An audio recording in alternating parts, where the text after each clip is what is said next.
Baik, selamat sore semuanya. Assalamualaikum warahmatullahi wabarakatuh.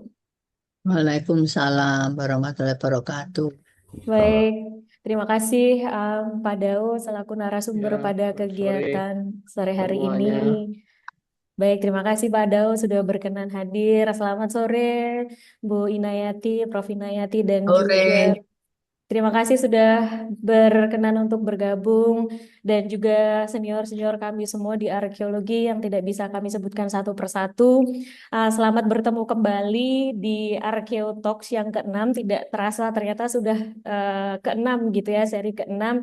Dan pada sore hari ini, perkenalkan saya Dianisa yang akan membantu begitu ya nanti jalannya kegiatan hingga akhir. Dan saya akan memberikan sedikit introduction begitu ya tentang kegiatan Arkeotalks ini. Jadi Arkeotalks ini merupakan diskusi bulanan yang diinisiasi oleh Perkumpulan Ahli Arkeologi Indonesia atau IAAI, Komisariat DIY Jawa Tengah.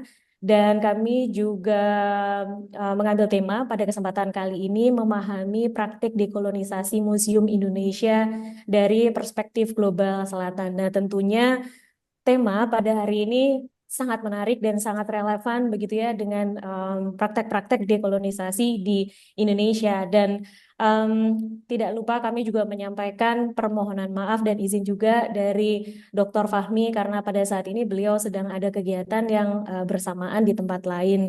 Dan kami juga ingin melihat bagaimana nanti pengaruhnya dekolonisasi ini terhadap pengelolaan museum yang inklusif dan juga berkelanjutan, terutama di wilayah DIY dan Jawa Tengah. Dan saya akan membacakan sedikit saja, begitu ya, CV dari Dr. Daud Aristanu Dirja MA. Beliau adalah guru kita semua, gitu ya, di arkeologi dan kiprah beliau memang tidak diragukan kembali. Beliau memiliki pengalaman mengajar di arkeologi FIB UGM sejak tahun 1986 hingga 2024 dan saat ini beliau masih aktif begitu ya berkecimpung di bidang arkeologi dan juga heritage di Indonesia, menulis seminar, menulis artikel, terus kemudian datang juga atau terlibat aktif dalam pertemuan-pertemuan nasional dan juga internasional. Nah, saya juga akan membacakan sedikit latar belakang organisasi beliau.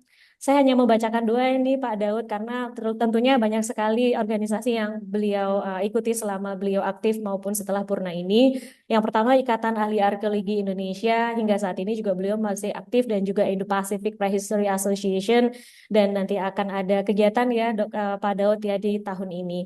Dan Pak Daud, saya juga tidak akan berlama-lama mengambil kesempatan di awal begitu ya. Nanti Pak Daud akan diberikan alokasi untuk memberikan presentasi begitu sampai 16.15 dan kemudian kita akan sama-sama berdiskusi hingga pukul 16.45.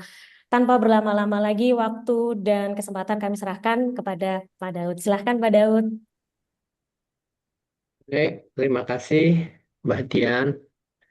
Nah, Bapak Ibu sekalian semuanya yang sudah bergabung dalam pertemuan lewat Zoom ini, terima kasih sudah mengundang saya untuk ikut menyumbangkan pemikiran tentang dekolonisasi museum. Tentu saja ini sebetulnya topik yang cukup menarik dan membutuhkan satu diskusi yang panjang. Jadi ini saya hanya ingin memberikan sedikit saja perspektif yang bisa kita bahas bersama-sama, yang bisa nanti kita diskusikan lebih lanjut.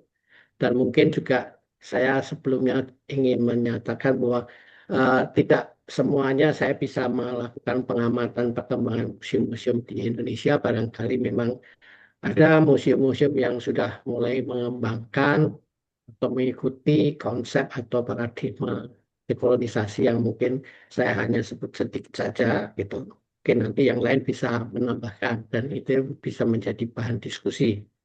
Baik, saya mohon izin untuk share ya presentasi saya. Ini belum ada yang belum bisa Belum untuk Pak share. Daud. Belum. Enggak, artinya saya juga oke, sekarang sudah terbuka ya. Oke. Ya, Ya, sudah. sudah? Ya, Sudah. terima Ah, kasih. Ya. Baik, ya, jadi kita ingin sedikit membahas tentang praktek dekolonisasi museum Indonesia atau di Indonesia. Ya, bagaimana perspektif kita? Saya mengatakan perspektif kita karena kita itu adalah bagian dari Global South seperti yang menjadi tema pada saat ini. Memang ya kita itu seringkali melihat gitu banyak ya, eh, apa ini ternyata yang saya klik adalah Putus-putus ya, suaranya. oh ya, ya, eh, Apa mungkin mau dibantu Pak Daud untuk share screen dari Mbak Karin?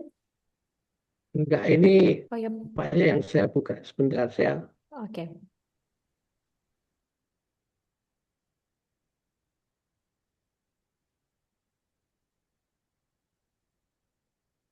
Oh, ini bukan yang saya maksud ini. Ada dua yang terbuka ini.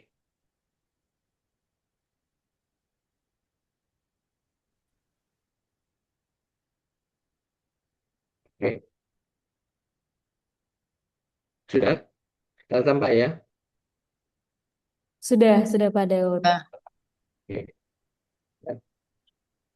Baik, ya, jadi kita semua sudah tahu mengenai dekolonisasi karena ini merupakan satu fenomena global di banyak negara itu ada eh, gerakan-gerakan yang eh, mengkritisi praktek-praktek museum yang sudah lampau karena museum dilihat sebagai satu produk dari kolonialisme. Tapi kolonialismenya tidak dalam arti hanya sekedar kolonialisme yang konvensional, tetapi juga sebetulnya kolonialisme yang dalam hal pemikiran. Nanti akan kita lihat bagaimana sebetulnya. Ya, jadi memang ini gaungnya sangat luas ya di berbagai bagian dari dunia ini dan mencakup banyak bidang, termasuk di dalamnya tentu saja adalah warisan budaya, permusiuman, ya sejak 1980-an itu. Ya, ini sebetulnya adalah bagian dari suatu proses dinamika perubahan sosial yang ada secara global, dimulai dengan apa surutnya hegemoni Barat dan kemudian merdekanya bangsa-bangsa di banyak tempat, yang kemudian kita kenal sebagai postkolonial, begitu ya secara ini kemudian dari situ berkembang lagi menjadi ada gerakan postmodernisme ya yang kemudian menyadarkan kita bahwa eh, janji-janji modernitas itu tidak selalu berhasil dan justru banyak mengakibatkan sesuatu yang eh, bencana seperti itu kemanusiaan ya termasuk di dalamnya itu tentu saja modernisme dianggap sebagai bagian dari kolonialisme ya nah oleh karena itulah muncul apa yang kemudian disebut dengan postmodernisme dan dari situlah kemudian muncul isu-isu di banyak bidang mengenai dekolonialisasi akhirnya sampai ke uh, dekolonisasi museum. Ya. Nah, dari gerakan-gerakan dekolonialisasi museum inilah yang kemudian nanti akan memunculkan apa yang menjadi apa, new museology atau museologi baru. Itu kira-kira sekilas eh, kalau kita ingin melihat perkembangan dekolonisasi ini sebagai bagian dari dinamika sosial, termasuk di dalamnya tentu saja adalah eh, dekolonisasi museum ini. Ya. Nah, sebetulnya apa sih yang dimaksud dengan dekolonisasi museum itu atau dekolonisasi itu ya secara umum? Ya, sebetulnya itu tafsirnya ya sama seperti di banyak hal kalau kita menggunakan post itu biasanya kemudian tafsirannya meluas. Ya. Ada banyak tafsir karena selalu yang post-post itu akan memberikan kesempatan lebih banyak, bersifat lebih inklusif begitu sehingga ya banyak mendefinisikan, banyak dengan menafsirkan hal-hal yang berbeda tidak masalah. Ya. Jadi ini saya hanya ngutipkan beberapa saja ya, pendapat tentang dekolonisasi secara umum ya. Ada yang mengatakan itu adalah proses pengungkapan dan pembongkaran kolonialisme. Ya, kesadaran ini ya sebetulnya. termasuk dalam bentuknya yang tersamar berupa kelembagaan dan pengaruh budaya yang berciri kolonial. Ya, karena kita tidak menyadari ekonomi kita itu sebagian juga masih kolonialisme, ya kita belum merdeka, makanya kita masih tetap mencoba untuk berdaulat secara pangan, secara ekonomi dan sebagainya. Ya. Ada juga yang mengatakan bahwa dekolonisasi itu adalah pembebasan suatu bangsa secara kewilayahan, politis, psikologis, budaya, dan ekonomi atas suatu dominasi kuasa tertentu agar mereka dapat hidup dan mengatur dirinya menurut apa yang dikehendaki. Nah, ini yang banyak dianut juga begitu ya. Tetapi sebetulnya semuanya itu adalah letaknya nanti kita akan lihat bagaimana pada kesadaran, ya, mengenai kesadaran itu. Ya, ada juga yang mengatakan ini adalah masalah eh, bagaimana kita mengungkap bangsa yang pernah dijajah agar dapat dikenali dan disadari dalam wacana yang setara, tentu saja setara dengan yang menjajah. Jadi kita ingin duduk seimbang dengan mereka, ada unsur kesetaraan. Nah, hal-hal itulah yang kemudian menjadi titik tolak dari apa yang juga akan masuk ke dalam dekolonisasi museum. Tetapi sebetulnya kalau kita bicara masalah dekolonisasi itu bukan hanya kebebasan dari kolonialisme atau pengaruh dominasi kuasa pihak lain secara teritorial tadi juga ya, secara kewilayahan mungkin Indonesia sudah bebas, tetapi secara pemikiran, secara politik, sosial, ekonomi dan budaya ini kita bisa melihat bagaimana posisi kita, apakah kita sudah merdeka atau belum. Ya. Nah, yang lebih spesifik lagi, dekolonisasi itu harus dipahami atau lebih baik dipahami itu adalah sebagai kesadaran.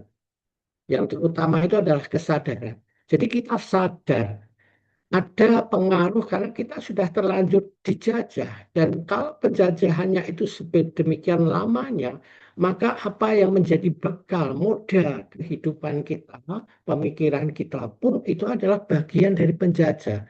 Jadi kita tidak mungkin untuk bisa menghapus. Kalau kita menghapus kolonialisme, artinya kita itu juga menghapus jati diri. Karena sejarah kita itu sudah kita alami bagian jadi kolonialisme. Kita tidak bisa menyangkal itu. Pendidikan kita juga adalah pendidikan yang dihasilkan antara lain karena pengaruh kolonialisme. Budaya kita juga. Kalau kita mengatakan sekarang berbaju batik, dikatakan baju tradisional, betulkah itu? Ya, padahal kemeja itu dulu nggak dikenal di Indonesia. Ya, saya mengenakan batik eh, kemeja batik itu bukan pakaian tradisional, kan begitu. Ya. Nah, jadi itu adalah kesadaran bahwa kita itu terpengaruh dan kita itu mendapat akibat-akibat yang sudah ditimbulkan oleh kolonialisme yang pernah kita alami.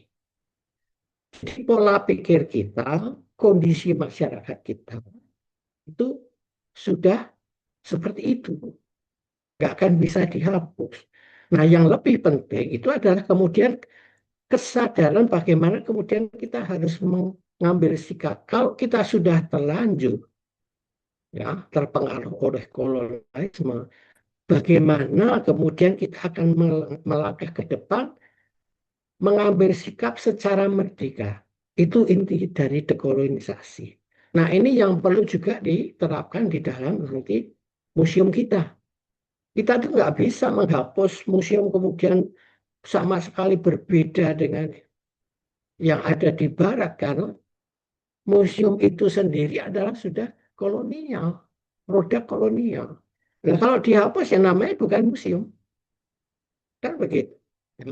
Nah, hanya kita kemudian bagaimana dengan kesadaran bahwa museum selama ini kita selenggarakan dengan cara-cara konsep-konsep paradigma barat, kemudian bisa kita isi dengan kemauan kita saat ini. Itu intinya sebetulnya.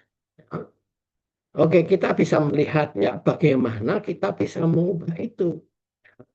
Nah, kita akan melihat dulu lebih sekilas ya, bagaimana di masa lalu jelas bahwa museum itu adalah bagian dari kolonialisme. Kita mengenal museum itu adalah bagian dari introduksi dari masyarakat dari luar. Kita tidak sebelumnya tidak mengenal. Ya, cara-cara konservasi kita, cara kita merawat, melestarikan berbeda dengan mereka. Dan museum itu sudah merupakan bagian dari kulturnya. Dan bagi orang kolonial, sebetulnya museum itu hanyalah salah satu media untuk kepentingan mereka, untuk hobi mereka, ya, untuk kesenangan mereka, dan untuk kebutuhan mereka. Ya.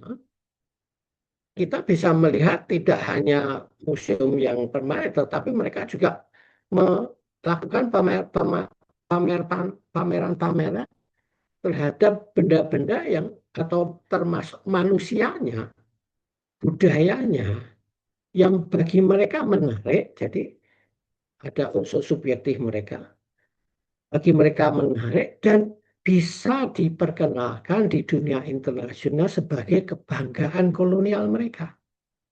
Itu. Makanya ketika masa kolonial itu mereka selalu melakukan pameran, pameran kolonial, dan itu memang disadari itu orang pihak-pihak kolonial itu memamerkan hal-hal yang menjadi kebanggaan mereka dari tanah mereka yang mereka jajah.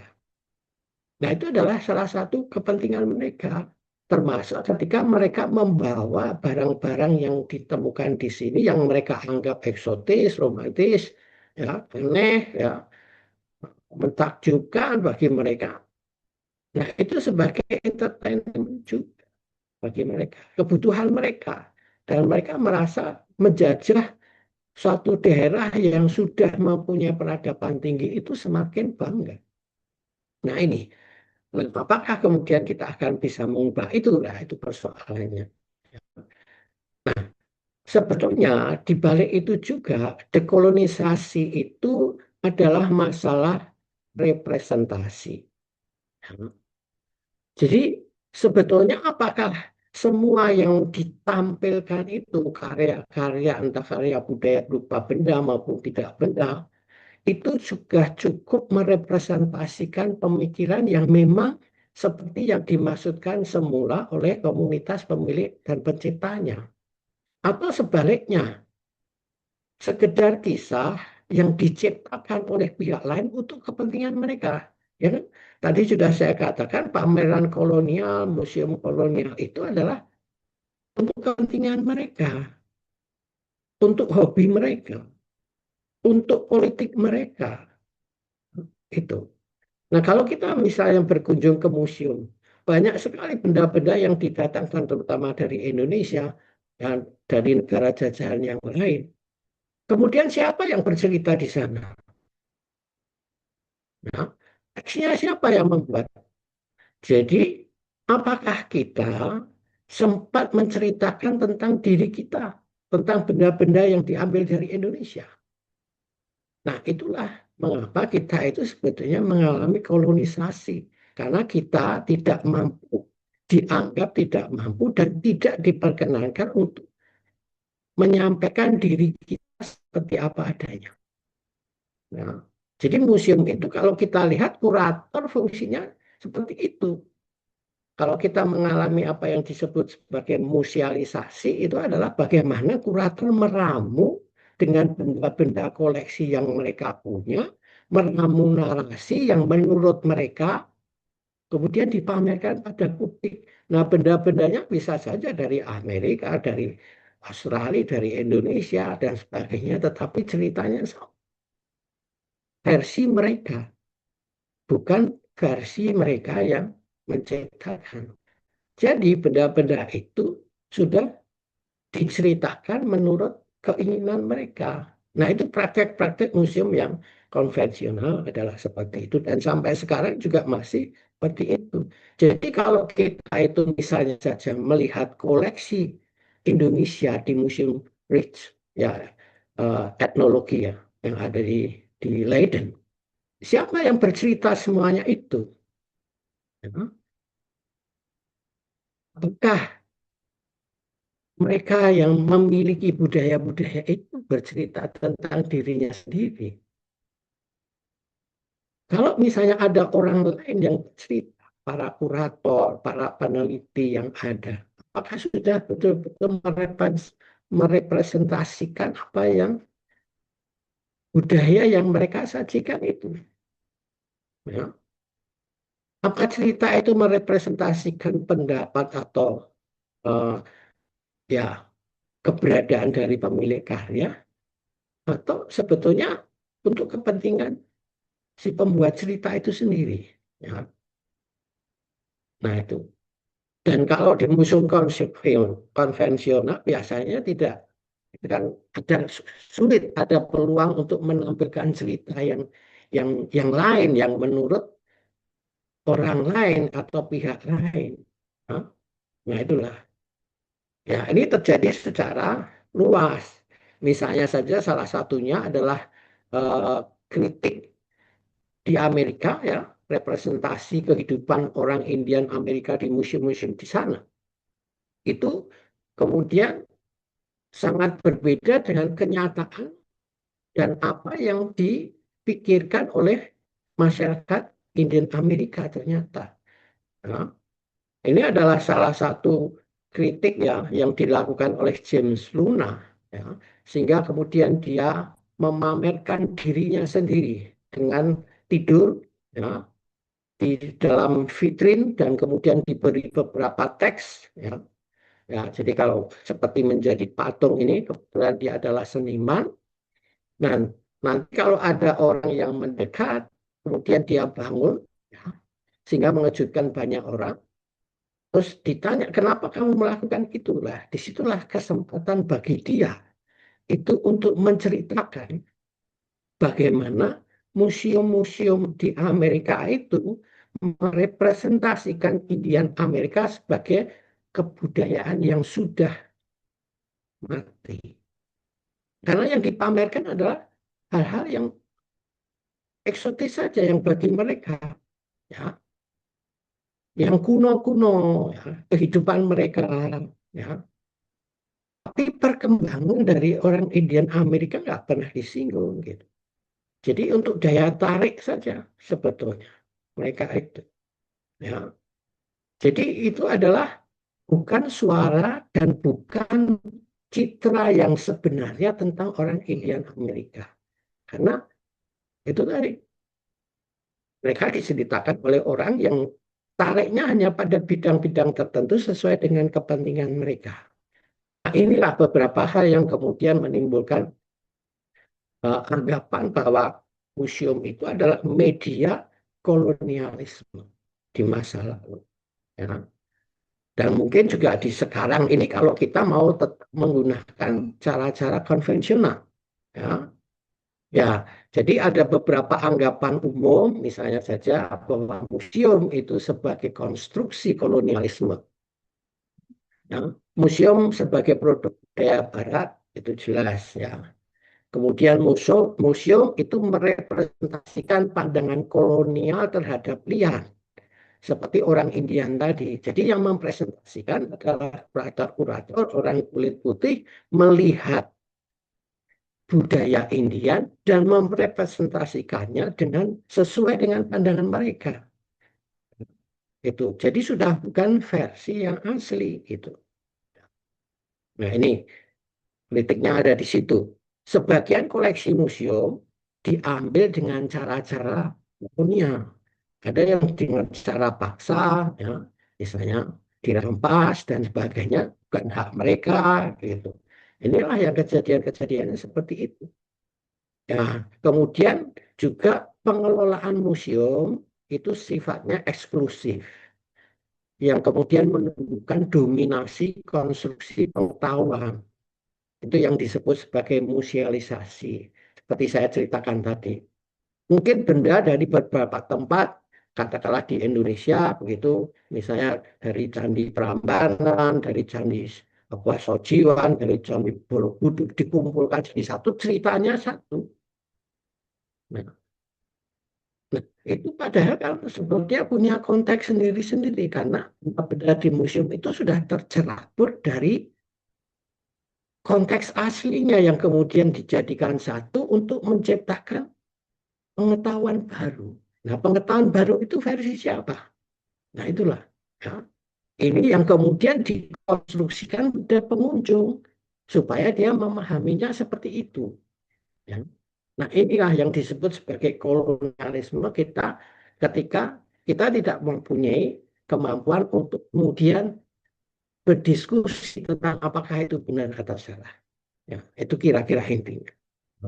Dan untuk yang apa pengambilan secara paksa itu menjadi isu yang sangat kuat, ya, karena itu tadi mereka merasa bahwa itu bukan hak mereka, bukan hak mereka, dan itu museum dianggap sebagai simbol dari kolonialisme karena itu dirampas, ya, di tempat aslinya, tempat jajahan, dibiayai dari kekayaan yang diperoleh dari negeri jajahan, dan bertujuan semata-mata untuk kepentingan para penjajah. Nah itu, seperti sudah saya katakan. Dan itu ternyata tidak terjadi di masa kolonialisme Barat itu.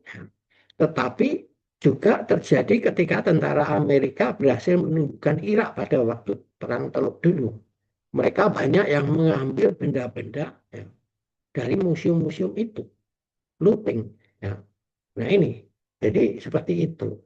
Ya, jadi kemudian dekolonisasi itu sebetulnya adalah tadi, sebetulnya adalah intinya itu adalah perubahan hubungan kuasa, ya, power relation, ya, antara pengelola museum dengan koleksi, pendukung budaya yang disimpan atau dipamerkan di museum, dan masyarakatnya sendiri.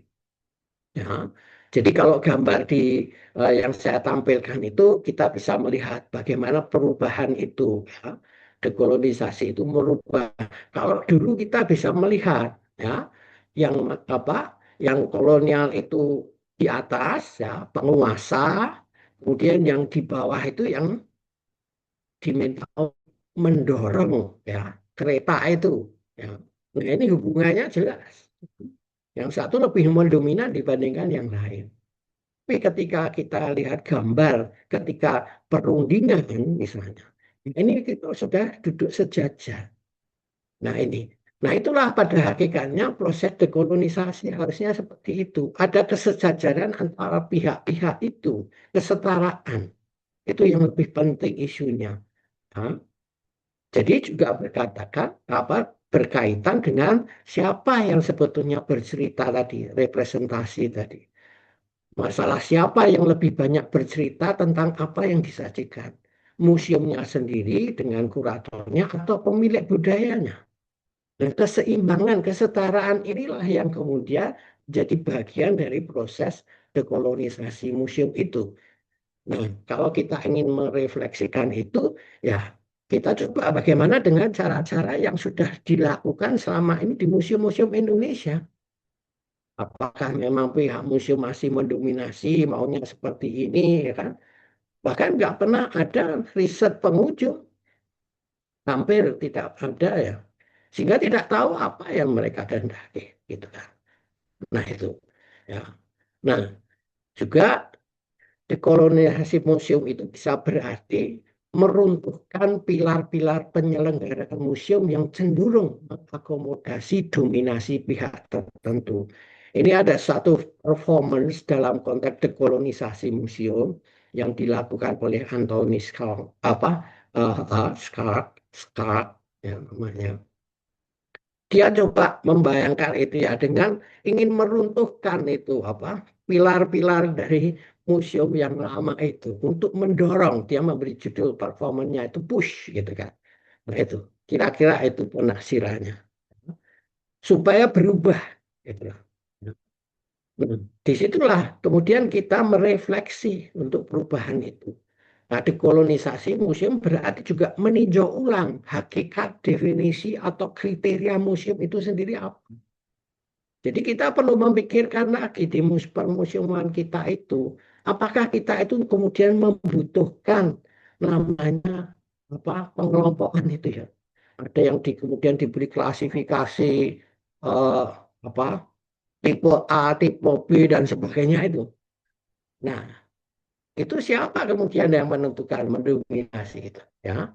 Nah, kemudian ada juga persoalan restrukturisasi hubungan antara pihak dalam pengelolaan museum yang lebih demokratis dan inklusif. Termasuk misalnya siapa yang harus menentukan tema, ya. Kalau pameran, siapa yang harus menentukan apa cerita, misalnya seperti itu. Siapa yang harus menentukan pilihan koleksi, misalnya. Nah, itu ada hubungan-hubungannya. Ya. Apakah semuanya harus disetujui direksi? Bagaimana kalau kuratornya berbeda dengan direksi? Misalnya seperti itu. Kemudian juga merefleksi hubungan antara kurator, koleksi, pemilik budaya, dan pengunjung. Nah ini. Nah kita tahu setelah adanya new museology itu bukan lagi mengutamakan pada koleksinya, tetapi justru ada visitor oriented museum. Kebutuhan visitor sebagai manusia, bukan kebutuhan koleksi. Karena koleksi itu sebetulnya adalah media yang kemudian kita bisa tafsirkan dengan cara apapun sehingga mengkonsumsi pengetahuan. Nah, itu. Nah, kemudian juga mengevaluasi cara-cara representasi yang cenderung guided, dipandu, ya. Jadi lebih multivokal. Artinya tidak hanya satu informasi, tidak hanya satu arah. Silakan saja pengunjung punya apa pengetahuan dan kemudian tafsir yang tidak. Ya. Kalau ada guide, ya dia hanya sebagai fasilitator untuk berdiskusi, membuka wacana. Ya. Teks-teks itu juga kemudian harus berubah, tidak mendikte, tetapi bisa juga memberikan wacana, jadi diskusi berikutnya. Seperti itu. Nah, kalau contoh perubahan, ya bentuk-bentuk museum saya hanya memberikan dua hak contoh ya banyak sebetulnya contohnya integrated museum dan sebagainya. Munculnya ekomuseum. Nah ini sering kali kalau saya membaca beberapa artikel tentang ekomuseum itu kan kesannya museum plus lingkungan setempat itu kemudian jadi museum ya apa ekomuseum. Padahal konsepnya itu berbeda sama sekali. Ya, secara sekilas saya mengatakan kalau museum itu yang tradisional itu ada breeding, ada koleksi, ada expert, kurator, kemudian teknik ya untuk mempresentasikan ya sudah pengunjung mau datang atau tidak terserah. Dalam arti ya mereka itu sebetulnya untuk cenderung ada koleksinya, mempresentasikan koleksi untuk kepentingannya mereka. Pengunjung suka atau tidak suka, setuju atau tidak setuju, nggak peduli. Ya.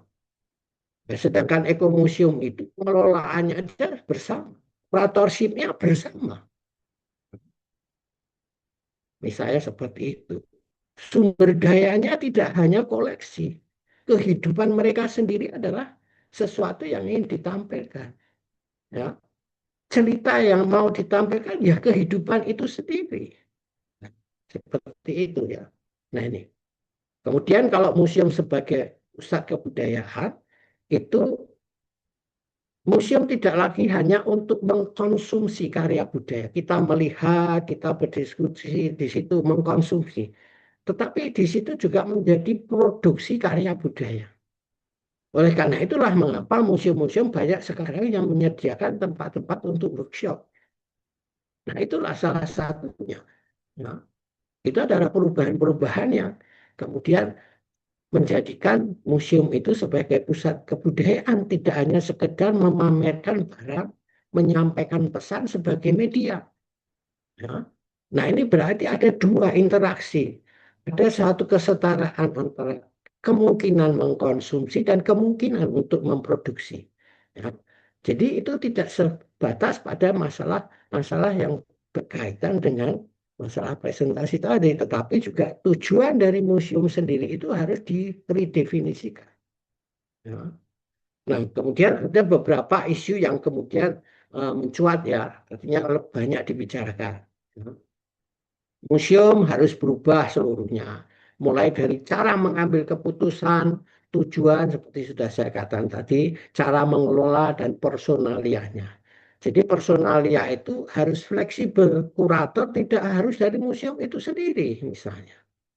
Bisa saja mengambil dari masyarakat, dari komunitas, ya, kan juga dari para pemilik kebudayaan yang mereka pamerkan itulah yang lebih baik. Gitu kan.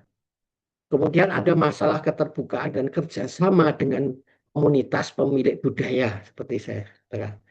Museum bukan pemilik koleksi, tetapi sebagai pelestari saja yang memperhatikan hak-hak, terus memperhatikan hak-hak pencipta dan pemilik cerita, termasuk keturunan mereka. Nah, ini tadi yang saya katakan representatif tadi. Museum juga harus menyuarakan keberagaman, tidak hanya mewakili budaya yang dominan, yaitu para kurator, ya, para pemilik museum, ya, mereka yang mengelola museum, tetapi juga keberagaman. Ya. Pihak-pihak lain, ya silahkan saja untuk menafsirkan, ya, mengakomodasi ekspresi dari pihak lain misalnya. Museum mengembalikan koleksi yang dianggap dirampas dari konteks aslinya pada masa kolonial, repatriasi. Nah, ini pembicaraannya akan luas. Saya tidak akan masuk ke repatriasi ini sebagai bagian dari dekolonisasi, karena ini adalah isu yang mungkin perlu diskusi sendiri. Apakah kebijakan repatriasi itu adalah salah satu cara satu-satunya yang selama ini kita fokus Indonesia, ya, itu cukup strategis untuk pengembangan kita, untuk budaya kita. Jangan-jangan tidak gitu kan. Nah itu, tapi itu masalah lain, nanti diskusi lain kali gitu. Ya, kemudian tadi juga saya singgung, saya hati-hati dengan gadget museum, ya. Museum yang menyampaikan interpretasi atau informasi terlalu menggurui atau menafsirkan tafsir tunggal serta tidak terbuka bagi pandangan atau interpretasi lain dianggap sudah tidak lagi masanya. Sebaiknya pemandu dan teks sebenarnya hanya itu labeling tadi, ya. Sebenarnya hanya memfasilitasi tafsir yang dapat dilakukan sendiri oleh pengunjung. Mereka harus mengusahakan interaksi dua arah. Ya, kalau memang ada, ya, interaksi dua arah. Jangan nanti dia mengatakan, oh ya bukit nggak begitu, salah, ya, dan sebagainya ini. Kita harus hati-hati dan mengundang juga diskusi, seperti saya katakan wacana, ya itu. Karena itu perlu perubahan dalam program edukasi museum. Nah, kita itu memperhatikan nggak sih sebetulnya edukasi museum? Nah, ada edukatornya, tapi programnya nggak jelas. Nah itu. Nah, dan pembekalan bagi para pemandu museum itu sendiri itu perlu dirubah. Tidak hanya sekedar menyenangkan, tetapi juga harus mengundang itu tadi diskusi-diskusi dan sebagainya. Nah itu kira-kira beberapa hal yang kemudian uh, perlu kita refleksikan kalau kita bicara tentang dekolonisasi museum itu. Nah, bagaimana sekarang kita mencoba melihat dekolonisasi museum di Indonesia? Ya, barangkali saya hanya sedikit memancing saja, karena seperti saya katakan tadi, saya tidak mungkin mengamati semua museum yang ada di Indonesia, sehingga saya tidak tahu kondisinya, bahkan termasuk yang di Jawa Tengah pun sebetulnya tidak, saya merasa tidak terlalu banyak yang bisa saya bicarakan gitu ya mengenai kolonisasi museum ini, karena saya melihatnya masih adem-adem saja gitu terkait dengan isu ini gitu ya. Ya, ya, jadi kita harus akui wacana ini memang juga dibicarakan dalam berbagai kesempatan, tetapi belum secara serius ditanggapi, apalagi dipraktekkan sesuai dengan semangatnya. Ya, bahkan ada juga beberapa aspek disalah mengertikan. Ini tadi saya katakan ekomuseum itu juga kadang-kadang saya membaca beberapa tulisan, bahkan membaca beberapa rancangan museum itu saya kemudian merefleksi apakah ini betul ekomuseum yang dimaksud dengan dalam konteks yang sebenarnya gitu ya. Itu ya. Nah, seakan kolonisasi hanyalah pokoknya berbeda dengan semua hal yang berbau kolonial di museum. Nah, Banyak berbeda. Sehingga yang dilakukan lebih sekedar menampilkan secara berbeda. Ya, tampilannya saja. Kerangka pikirnya berubah atau tidak. Cara menafsirkannya berubah atau tidak. Nah, itu yang perlu dipermasalahkan. Ya. Jadi kita lebih fokus pada cara menampilkan dengan lebih bagus dan interaktif. Seakan-akan kalau sudah interaktif itu kolonisasi itu. Kalau dulunya kan do not touch gitu kan. Nah sekarang interaktif itu udah kolonisasi gitu. Tapi sebetulnya itu hanya alat. Ya. Dengan menerapkan media-media canggih, imersif dan sebagainya. Kalau imersif, mereka berkesan, tetapi informasi yang diberikan itu adalah informasi yang sebetulnya itu adalah sifatnya kolonial. Yang mereka dapatnya kolonial tetap saja. Ya. Jadi ini adalah media sebetulnya. Sama seperti koleksi, itu adalah media untuk menyampaikan pesannya apa. Jadi kita sering tidak bisa membedakan antara message dengan medianya. Yang ditekankan adalah medianya canggih, ya, tapi message-nya sebetulnya masih sangat kolonial, gitu kan. Tafsirannya. Nah ini, ya. Dan kemudian fokus yang kedua itu lebih pada berupaya keras memiliki kembali repatriasi, restitusi koleksi di mancanegara. Nah ini juga menimbulkan kasus ya sebetulnya. Kalau sudah dikembalikan, pemaknaannya, deskripsinya itu sama dengan yang ada di museum di Eropa atau di museum asalnya yang dulu itu yang mengambil itu. Kemudian bedanya apa? Hanya pindah tempat. Ya. Dan kemudian kosnya ada kita. Karena kita harus memelihara. Mereka sudah jenuh dengan hal itu. Di Eropa sudah nggak ada artinya. Mereka tidak suka lagi. Kepentingan mereka sudah lewat. Maka dikembalikan. Dan kita menerima dengan sukacita. Bahkan kita mau menomboi, membayar asuransi dan sebagainya, mentransfer. Dan di sini pemaknanya sama saja dengan yang di Eropa. Nah, apakah itu dekolonisasi? Nah, itu kita perlu merefleksi. Nah, apakah hanya sekedar memindahkan tempat saja? Ya, memindahkan tempat pun tidak dikembalikan ke tempat semula. Kadang-kadang semuanya berhenti di Museum Nasional. Padahal dulu ngambilnya tidak di Museum Nasional, mungkin dari daerah-daerah. Nah, itu timbul masalah juga. Siapa mendominasi siapa? Gitu kan? Nah, ini persoalannya. Ya. Oke, itu barangkali nanti ada diskusi yang lain juga gitu ya. Ya, nah kita sedikit saya mencoba flashback dari pengalaman saya, tentu saja ini sangat apa pribadi gitu ya. Mungkin nanti bisa ada yang menambahkan, sangat subjektif gitu ya. Jadi sebetulnya memang masalah dekolonisasi ini sudah kita coba sejak lama, terutama ketika kami mengembangkan museologi di UGM itu ya, ketika tahun 2004 pada akhir program kerjasama dengan Tropen kita mengadakan apa eh, diskusi bersama konferensi gitu.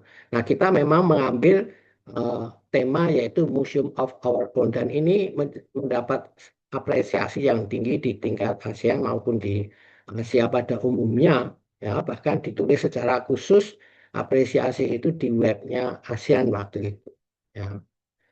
Nah jadi ini sebetulnya adalah merefleksi ya tujuannya bagian dari dekolonisasi itu. Apakah betul museum yang selama ini kita kelola itu adalah museum kita? Apakah itu bukan museum orang lain?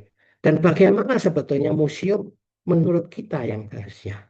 Nah itu, makanya kita insert of local museology. Nah, itu sebetulnya, itu ya, itu adalah salah satu upaya untuk memulai dekolonisasi, tetapi tidak menggunakan tagline dekolonisasi gitu. Nggak perlu kalau menurut saya. Ya, yang penting isinya itu apakah dekolonisasi atau bukan. Nah itu karena ini menjadi salah satu eksperimen.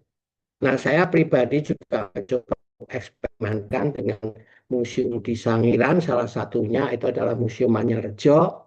Ya, bagaimana kita menampilkan cerita-cerita tentang fosil dan sebagainya itu menurut versi penduduk, tidak hanya menurut von Koningswald, tidak menurut ahli yang sudah canggih-canggih, sudah kita kenal semuanya dan sudah dipublikasikan lewat jurnal-jurnal ilmiah. Ini Mohon maaf bagaimana? Pak Daud, ekstra 5 menit lagi ya Pak Daud. Terima Oke, kasih.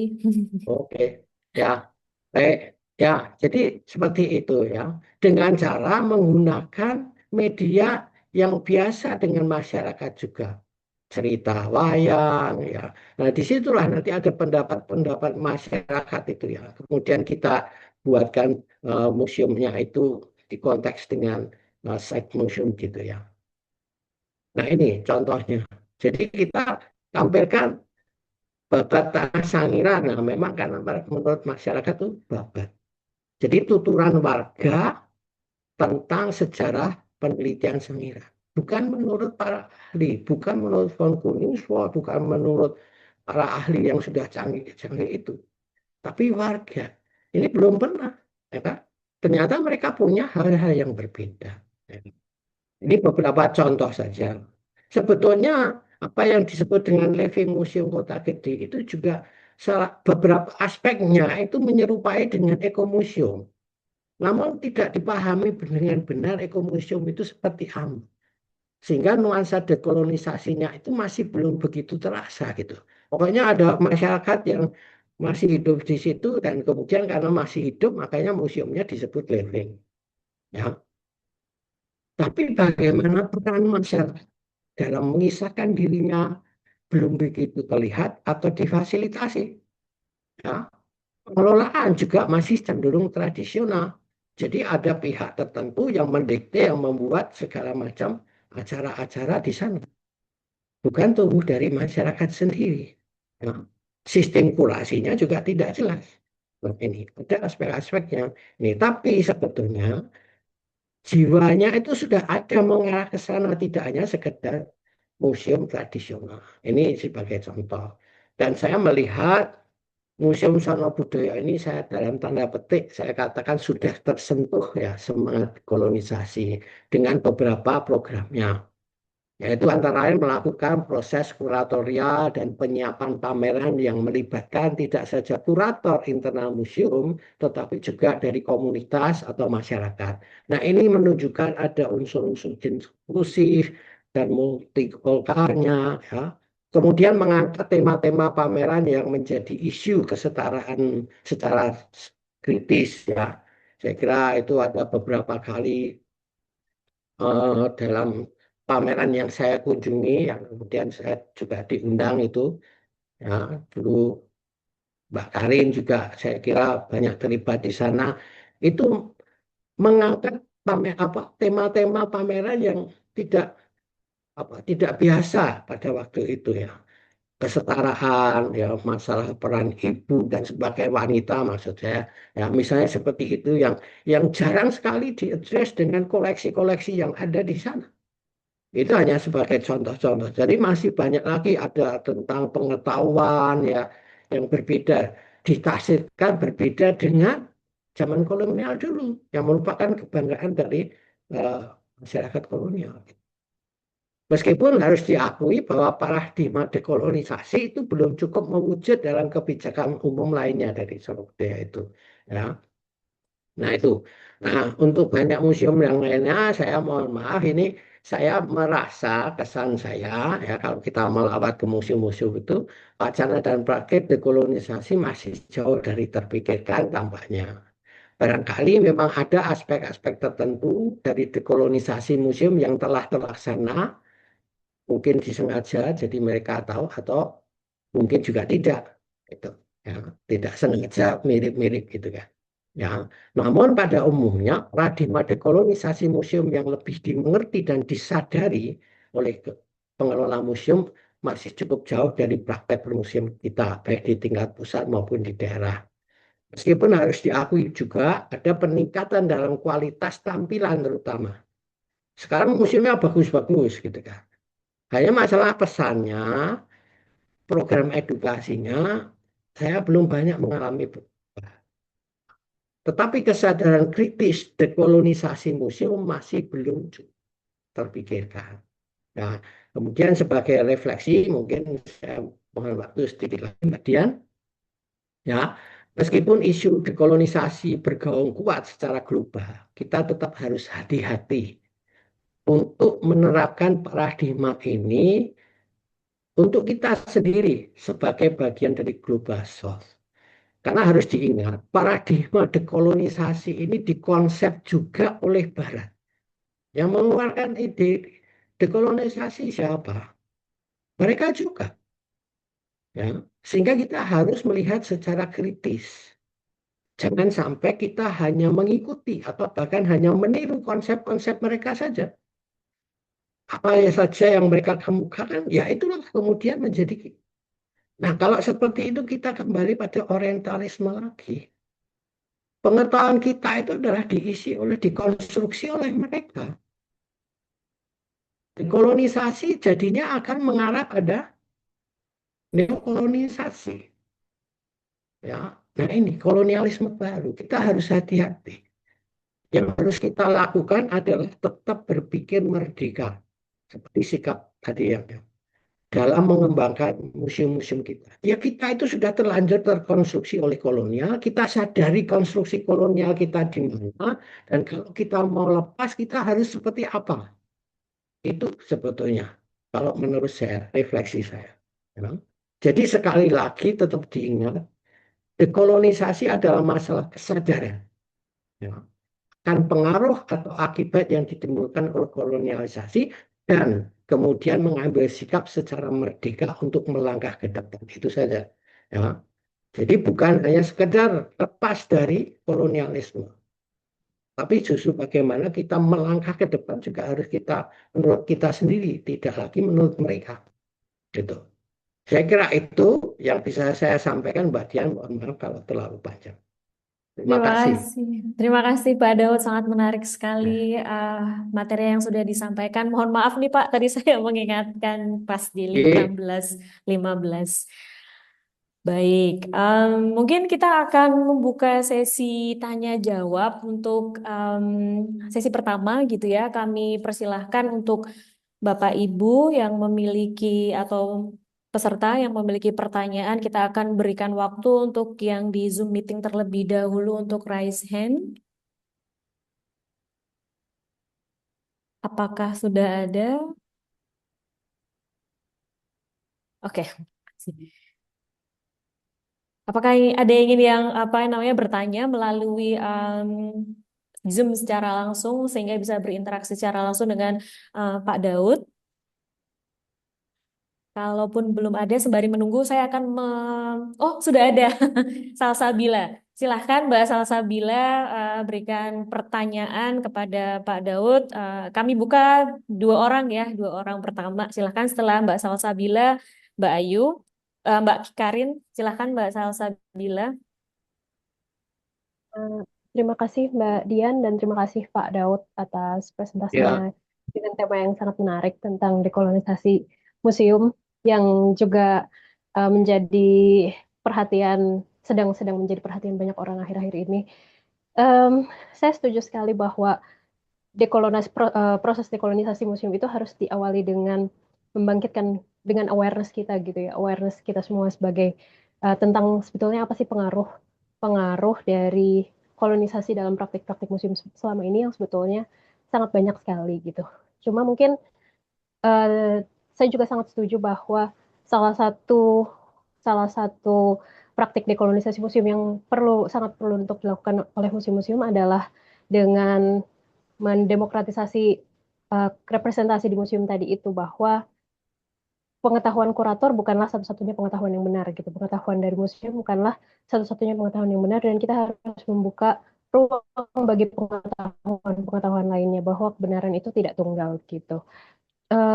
Yang menurut saya yang menurut saya diperlukan saat ini justru tahap sebelum itu gitu Pak. Jadi sebelum masuk ke bagaimana museum itu dapat merepresentasikan lebih banyak suara, lebih banyak voice, lebih banyak perspektif, lebih banyak sudut pandang.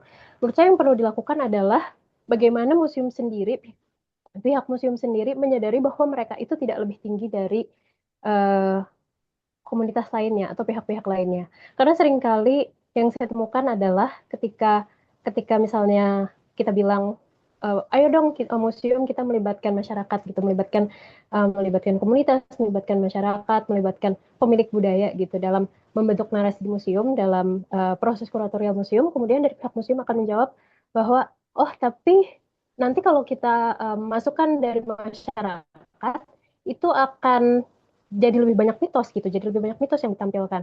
Itu kan tidak valid, pengetahuan itu tidak valid, tidak akurat, tidak saintifik gitu. Yang mana menurut saya anggapan bahwa pengetahuan lainnya, pengetahuan masyarakat itu tidak valid, tidak saintifik, itu juga adalah sebuah pandangan yang berasal dari warisan kolonial begitu.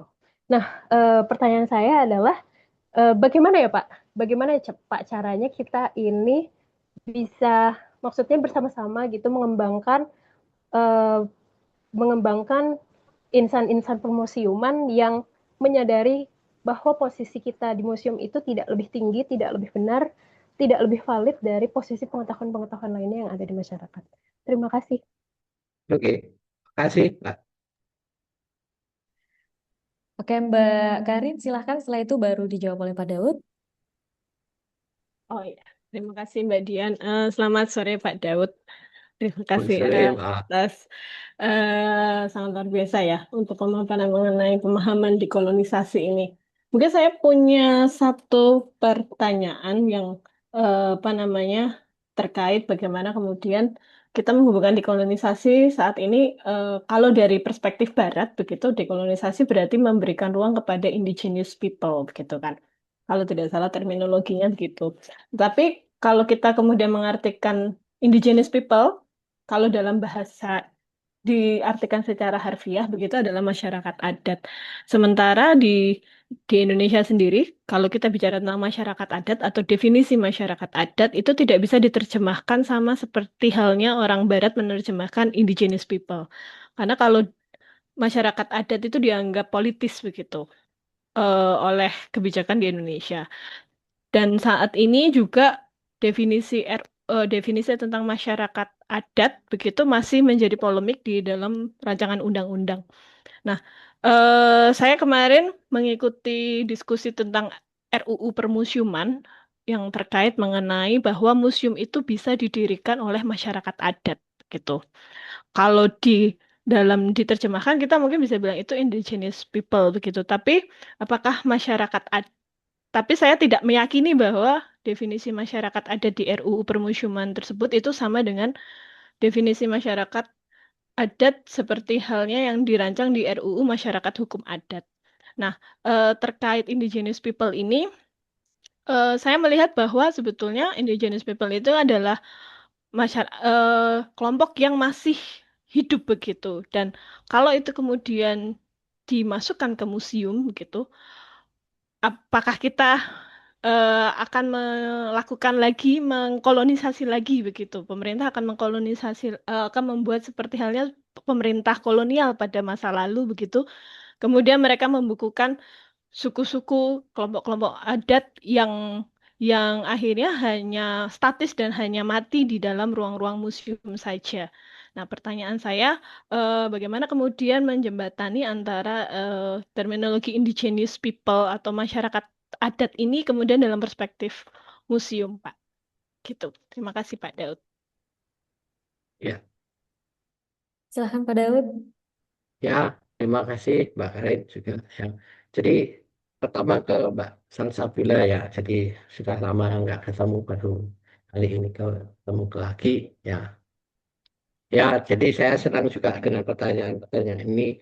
Ya, memang kalau kita straight to the point ya menciptakan insan-insan museum itu yang pertama tentu saja adalah bagaimana menyadarkan insan-insan museum itu tentang peran sosial dari museum.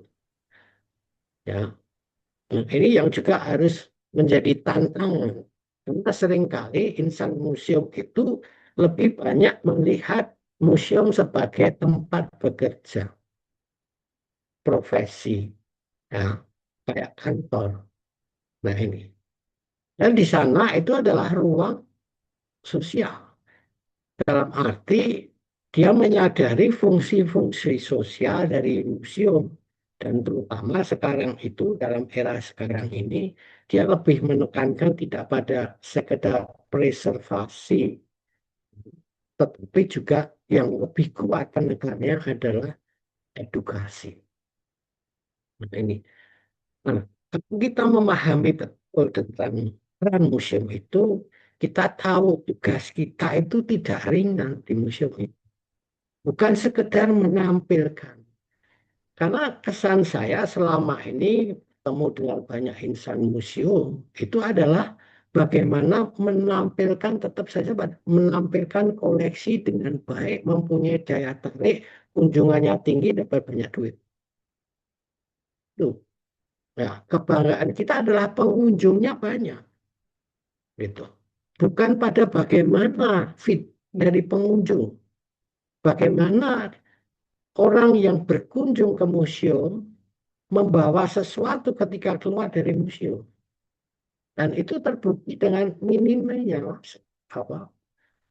sangat terbatasnya survei pengunjung hasil tadi untuk membandingkan. Ya. Bagaimana pengunjung menikmati tampilan-tampilan yang ada, nggak pernah ada feedbacknya.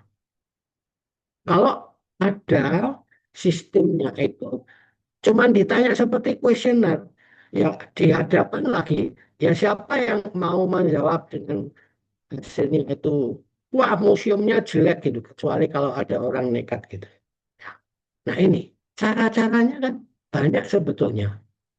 Ada incognito, jadi di dalam museologi itu kan ada cara-cara untuk mengevaluasi satu pameran yang tidak hanya sekedar mengedarkan kuesioner atau orangnya ditanyai gitu.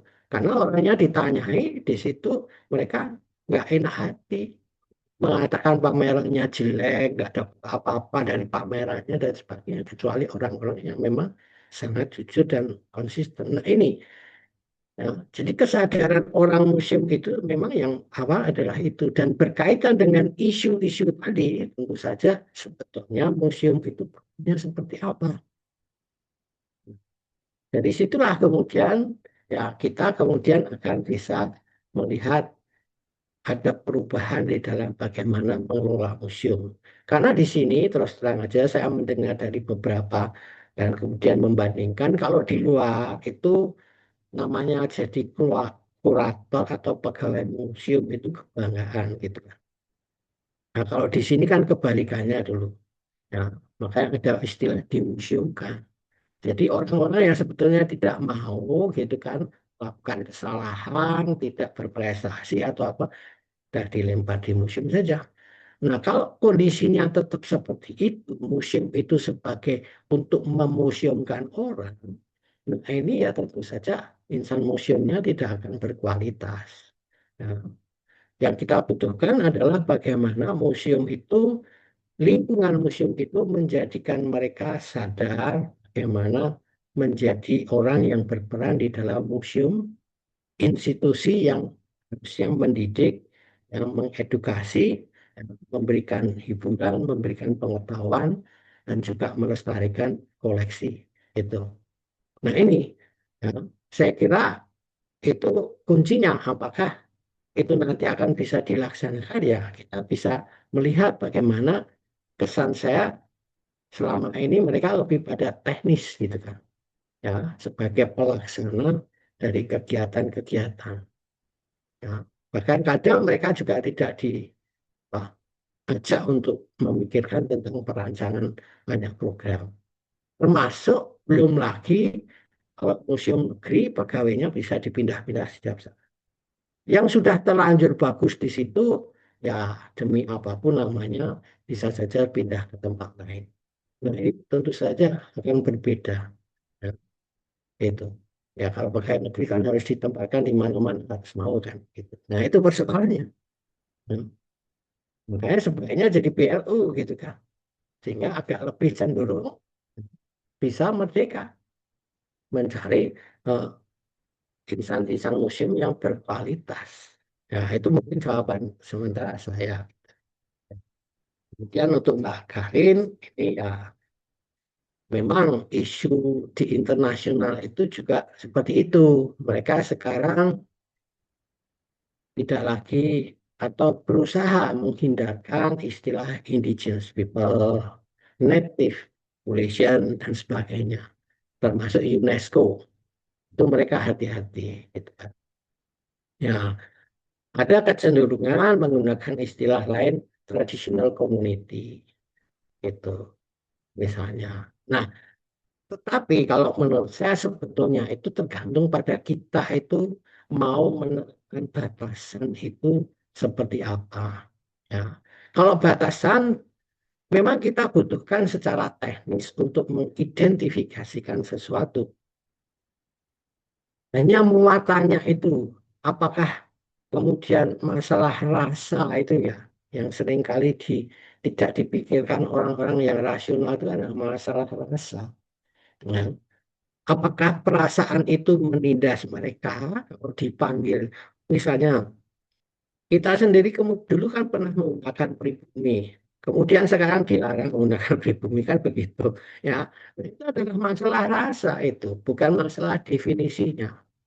Nah, di undang-undang ya tentu saja dicari definisi yang memang tidak menekan mereka seakan-akan mereka itu adalah bagian yang diperlakukan berbeda karena apanya. Nah, itulah yang harus disepakati bersama. Hanya kesepakatan saja yang sebetulnya akan bisa meredakan semuanya. Itu. Karena kalau tanpa kesepakatan ya mereka kadang tersinggung disebut masyarakat adat, tersinggung disebut pribumi, tersinggung disebut apapun native people dan sebagainya. Itu ya kemudian akan sulit, kita harus menyebut apa? Apakah seperti yang tidak boleh disebut gitu? Ya, gitu kan. Nah, itu adalah persoalan teknis sebetulnya. Yang penting itu adalah kesepakatan-kesepakatan kita itu mungkin orang akan menggunakan nama kelompoknya etnis apa misalnya kan. Tidak semuanya juga kenal gitu. Saya beberapa kali kalau misalnya ke daerah itu kebetulan ke Papua ya karena asumsinya berada di daerah Papua, saya menyebut dia sebagai kelompok etnis Papua. Enggak, kalau saya bukan. Nah, misalnya seperti itu. Tapi ada Papua yang secara spesifik lagi namanya apa gitu. Mereka maunya disebut seperti itu. Nah ini ya, saya kira memang untuk terminologi umum itu kita membutuhkan kesepakatan. Sama seperti di tingkat internasional juga kemudian ada kesepakatan-kesepakatan tidak lagi menggunakan indigenous people ya, kemudian juga apa native population ya, misalnya seperti itu ya. Tapi lebih eh, ada yang mengatakan lokal, ada yang menggunakan traditional, misalnya gitu, traditional community dan sebagainya. Nah itu kemudian menjadi kesepakatan. Yang penting tidak ada kesinggungan itu. Itu. Saya kira itu yang bisa saya sampaikan. Terima kasih Pak Nah, ini Daud. membutuhkan kesepakatan. Gitu. Ya, ya Pak. Untuk yang Mbak Salsabila berarti mungkin pengelola terlalu sibuk berlomba-lomba, banyak-banyakan pengunjung, banyak-banyakan pendapatan begitu ya Pak. Sehingga agak terlupa gitu mungkin ya Pak untuk esensinya seperti apa. Baik, mungkin kita akan buka lagi pertanyaan dan saya izin untuk membacakan satu pertanyaan dari Bapak Muhammad Basir gitu ya. Bapak mau menyampaikan secara langsung atau berkenan saya bacakan karena saya lihat Ya, halo. dibacakan aja, Mbak. Oke. Baik, Halo, terima kasih. halo, halo. Baik, terima kasih Pak. Baik, pertanyaan pertama dari Pak Basir ini tentang bagaimana memastikan dekolonisasi museum itu benar-benar perubahannya nyata begitu Pak. Bukan hanya sekedar tampilan atau istilah dekolonisasi itu, termasuk juga dalam menyikapi klaim budaya yang cenderung pseudoscience gitu. Misalnya membuat keris dengan hanya dipijit dengan menggunakan ibu jari dan lain sebagainya. Terus kemudian yang kedua, siapa yang berhak begitu ya menafsirkan koleksi museum? Apakah pihak museum atau masyarakat asal atau bagaimana menjaga keseimbangan antara perspektif budaya dan juga pendekatan ilmiah? Menarik sekali Pak Bazir. Silahkan Pak Daud karena ada dua gitu, silahkan.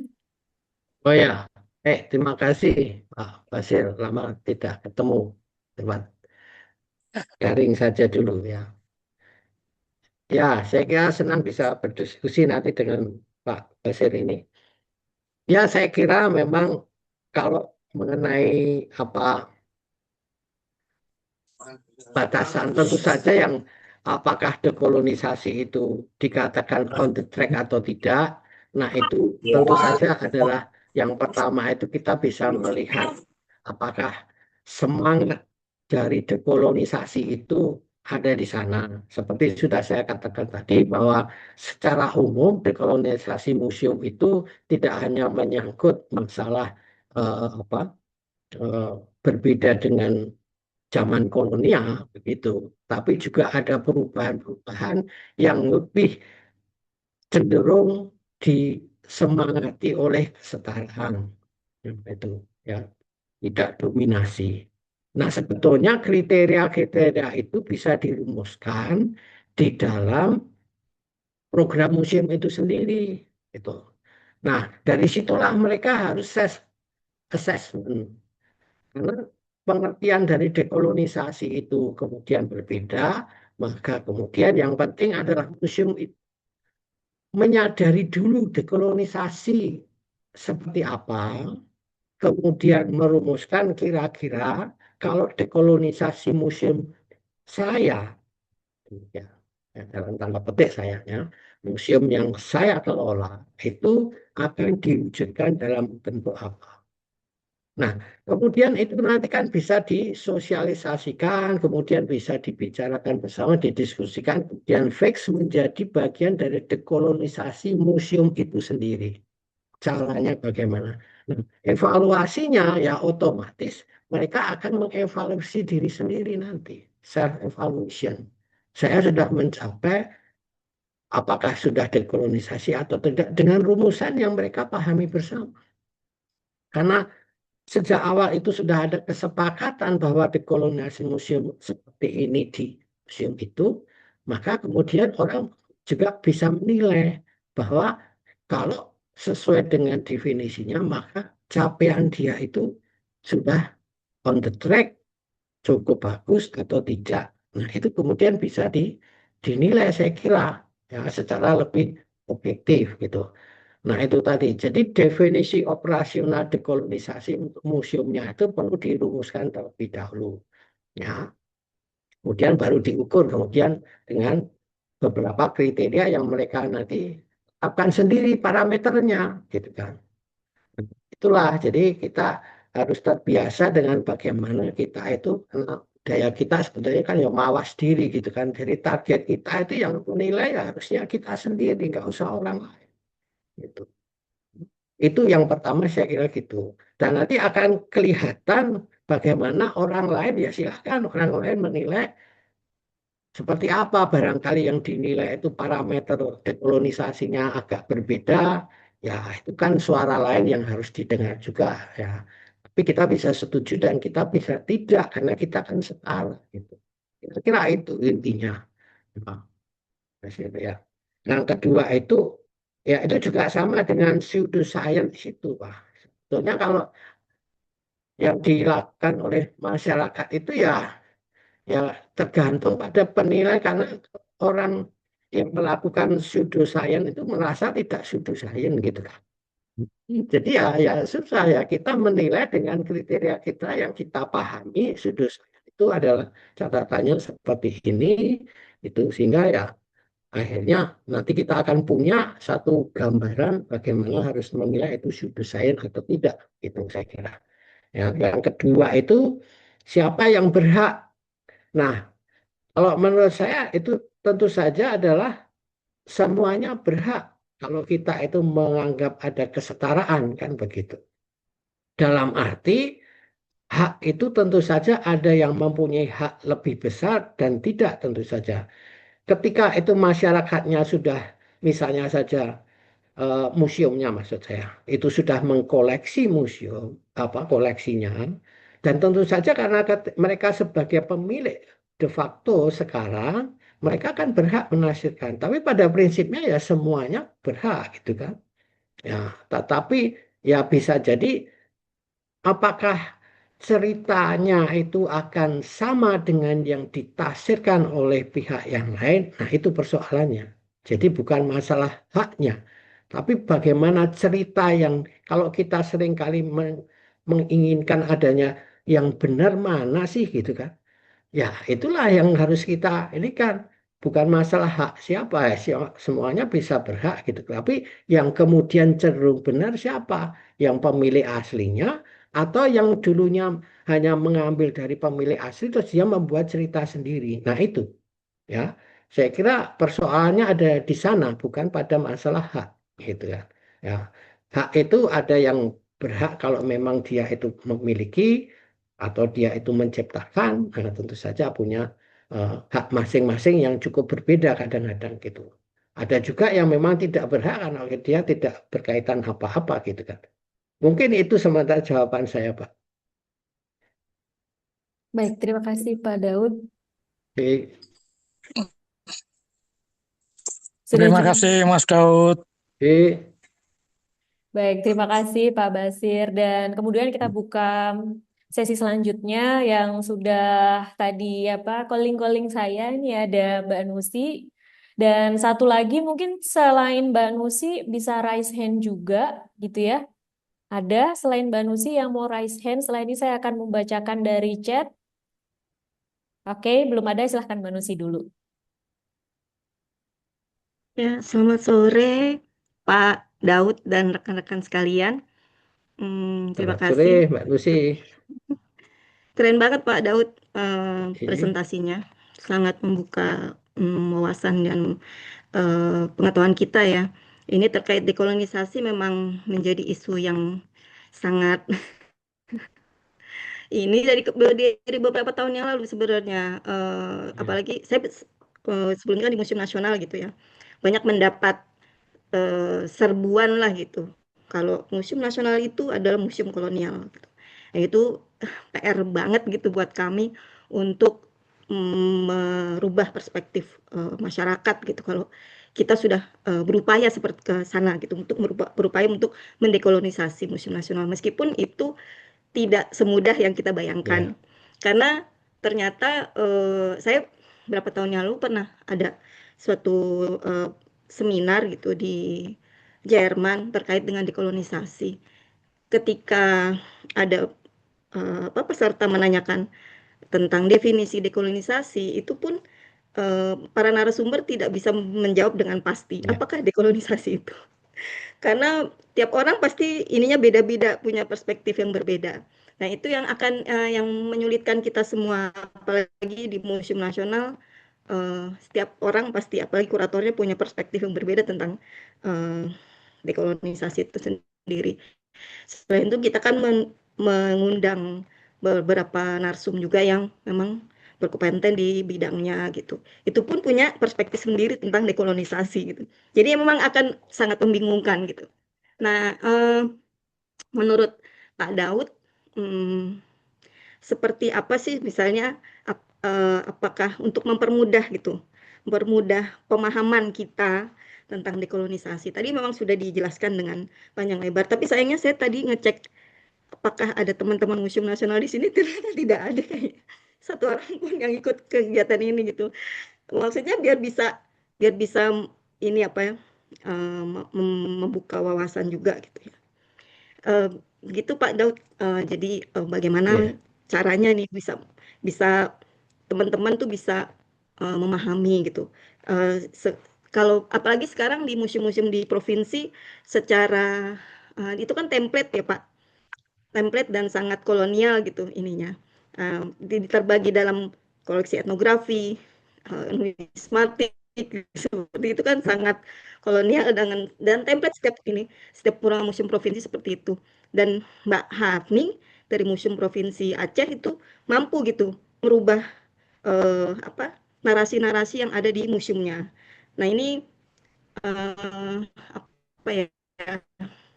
Bagaimana kita ini dari IAI misalnya itu apakah bisa membuat suatu kegiatan gitu untuk melakukan entah sosialisasi seperti ini ke museum-museum seperti itu. Makasih. Ya, Silakan Pak Daud karena belum ada yang oh, bertanya lagi ya. oh gitu, baik ya. Yap. Ya, terima kasih Mbak Lucy. Saya kira ini sangat menarik juga ya, ini sebagai satu fenomena yang memang perlu kita bicarakan. Jadi intinya tadi itu adalah saya mengingatkan refleksi tadi. Saya kira ini sangat relevan sekali dengan apa yang sampaikan Mbak Lucy tadi.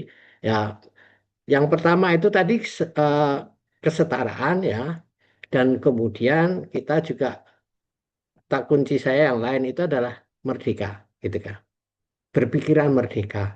Nah, itulah mengapa kalau saya selalu ingin menyarankan sama seperti dengan yang saya sarankan, saya jawab ke Pak Basir tadi, ya sebetulnya kita itu katakanlah adakanlah seminar, banyak pendapat pasti, ya. Tapi kemudian kita bagaimana menyatukan itu, dalam arti tidak harus bersatu full, tetapi ada kemudian kita yang penting adalah sudah menyadari tadi, oh dekolonisasi itu kurang lebih seperti ini, ya. Nah, ada aspek-aspek yang kita sadari bahwa itu kemudian akan bisa kita terapkan pada museum kita, gitu.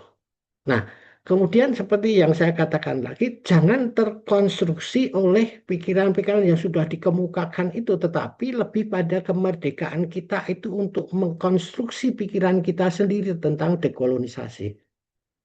Ya, sehingga dengan dekolonisasi versi kita itulah, ya, karena semuanya kan berhak untuk menerapkan itu, untuk menafsirkan itu, ya, dengan tafsiran kita itu dalam arti tidak individual ya, tetapi sebagai kelembagaan itu ditetapkan menjadi panutan dari keseluruhan program yang ada di museum itu.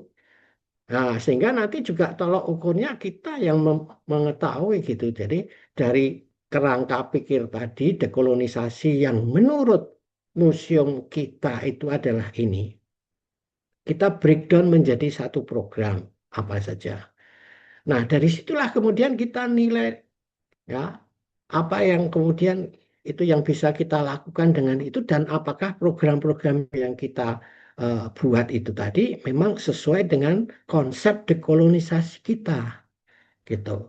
Nah, kalau itu berarti kita itu dari internal kita bisa melihat setidak-tidaknya kita sudah melakukan dekolonisasi itu dengan yaitu tadi hasilnya seperti apa. Ya, masalah orang lain melihat pada kita itu seperti apa, ya itu menjadi satu masukan karena kita tidak akan bisa mendapatkan sesuatu yang sempurna terus gitu kan. Ya kita harus mulai dengan itu tadi. Kalau kita sudah sepakat, oke, dekolonisasi yang untuk museum kita itu adalah seperti ini sementara ini. Karena itulah yang kita pahami, yang kita pikirkan secara merdeka, tidak harus terkonstruksi dengan yang lain misalnya. Tetapi kan ya seperti diskusi-diskusi masukan itu menjadi bagian dari pertimbangan kita. Tapi kemudian kita menetapkan itu dan itu menjadi bagian dari apa eh, dasar dari semua program kita ya sudah. Nanti kita nilai di situ. Orang lain silahkan nanti akan menilai kalau ada hal-hal yang kemudian kita menjadi lebih terbuka namanya inklusif tadi, ya kita perbaikilah. Oh, yang dulu itu salah ya.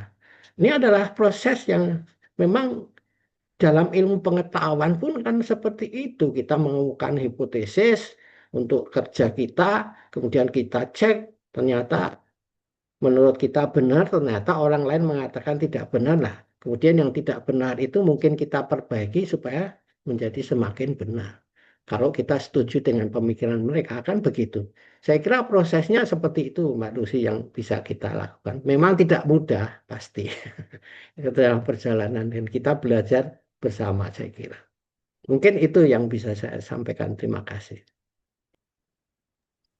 Baik, terima kasih Pak Daud atas jawabannya. Pertanyaan yang sebenarnya menjadi keresahan kita semua ya Pak Daud ya. Kami semua sebagai pengelola museum, bagaimana sih sebenarnya mendefinisikan dekolonisasi ke dalam konteks museum ini seperti apa gitu? Apakah tadi Pak Daud juga sempat menyampaikan dengan sangat berbeda dengan yang ada di luar negeri atau di negara yang pernah menjajah, itu termasuk bagian dari kita sudah melakukan dekolonisasi. Ternyata tidak sesederhana itu dan sesimpel itu gitu ya Pak ya untuk mendefinisikan. Baik, Bapak Ibu, kami juga mohon maaf ini karena waktu juga sudah menunjukkan pukul 16.55.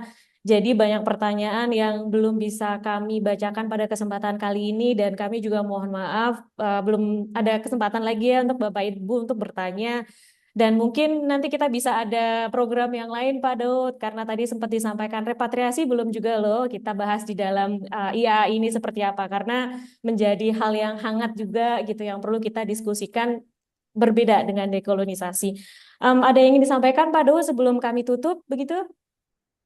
Ya, ya saya kira tentu saja saya terima kasih dengan IAI, Komda DIY Jateng terutama yang sudah mengundang saya juga bisa sharing.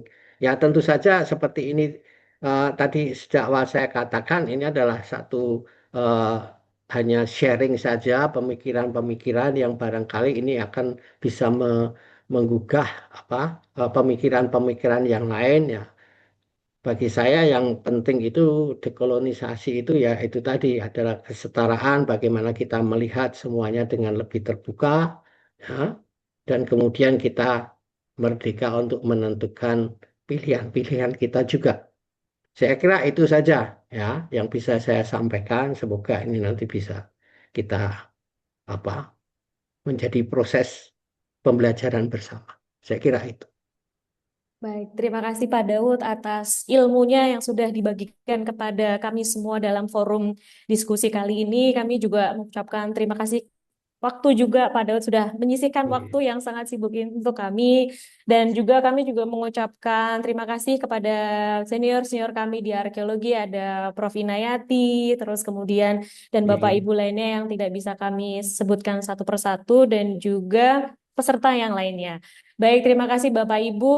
Jika ada hal yang baik datangnya dari Pak Daud dan juga Tuhan Yang Maha Esa gitu ya, dan ada kekurangannya kami mohon maaf, dan kita akan ketemu lagi di Arkeotalks yang ketujuh begitu ya. Mungkin Bapak Ibu bisa memberikan ide gitu ya, melakukan Instagram IAAI Komda gitu. Kira-kira apa yang akan kita bahas di Arkeotalk yang ketujuh. Terima kasih Pak Daud, terima kasih Bapak Ibu semuanya Ya, yang sudah makasih semuanya. bergabung. Selamat sore, dan saya tutup Arkeotalks ke-6 ini dengan selamat sore, selamat kembali beraktivitas. Wassalamualaikum warahmatullahi wabarakatuh. Terima kasih semuanya. Waalaikumsalam warahmatullahi wabarakatuh. Oke.